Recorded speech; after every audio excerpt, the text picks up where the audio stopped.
Assalamualaikum warahmatullahi wabarakatuh. Halo semua, kalian tahu nggak apa yang bisa kita lakuin sebagai generasi milenial untuk bisa ikut berpartisipasi, melestarikan lingkungan, serta mencegah terjadinya kebakaran hutan, kebun, dan lahan? Mau tahu caranya? Oke, ikuti saya. Data terbaru Badan Pusat Statistik atau BPS menunjukkan bahwa saat ini Indonesia didominasi oleh generasi Z dan generasi milenial. Generasi Z mendominasi hingga 27,94% dan generasi milenial sebanyak 25,82%. Yang artinya, generasi muda memiliki peran krusial dalam pembentukan kebiasaan baru serta memberi dampak pada keberlangsungan bumi di masa depan. Kita bisa memulai dengan melakukan hal-hal sederhana, seperti mengurangi penggunaan sampah plastik sekali pakai, mengganti penggunaan sedotan plastik ke sedotan berbahan logam, kayu atau bambu, tidak membuang sampah sembarangan dan pemilahan sampah agar mudah diolah, serta menanam pohon untuk tindakan yang lebih konkret.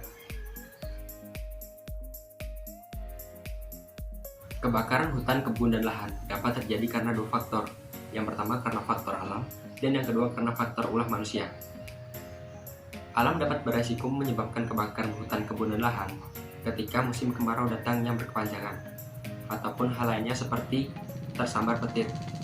Sedangkan kebakaran akibat ulah manusia terjadi karena keteledoran, kesengajaan, ataupun karena faktor ekonomi, seperti membuang puntung rokok sembarangan ataupun membuka lahan dengan cara pembakaran. Kebakaran hutan, kebun, dan lahan dapat menimbulkan dampak buruk bagi makhluk hidup dan lingkungan.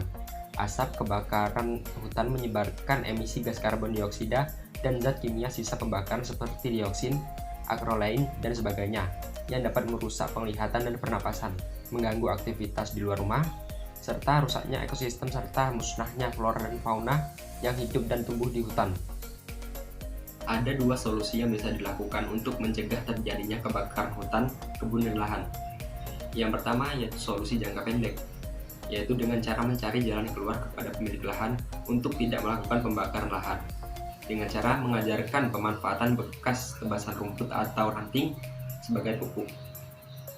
Lalu yang kedua yaitu solusi jangka panjang, dengan mengupayakan tanah-tanah kosong yang tidak berpenghuni agar segera dikelola. Pasalnya, biasanya tanah milik negara maupun korporasi yang didiamkan banyak yang terbakar, baik karena faktor alam maupun ulah manusia.